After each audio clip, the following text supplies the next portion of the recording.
शकतो। सोयाबीन असेल, धान असेल, कापूस असेल, कांदा असेल, या सगळ्या पिकाला आणि दुधाला MSP पेक्षा जास्त भाव देण्याची भूमिका ही काँग्रेस पक्षाची आणि महाविकास आघाडीची राहील।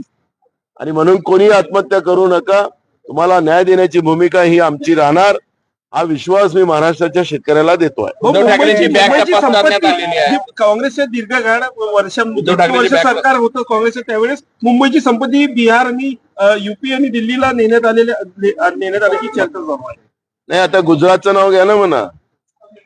इतिहासात जाण्यापेक्षा मग चौकशी का नाही केली आतापर्यंत? केंद्रात 10 वर्षाचं तुमचं सरकार राहिलं ना, आणि आताही आहे।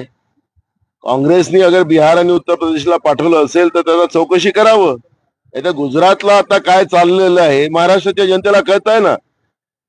ज्या गोष्टी झालेल्या आहेत, हे 10 लाख कोटीच्या वरचे उद्योग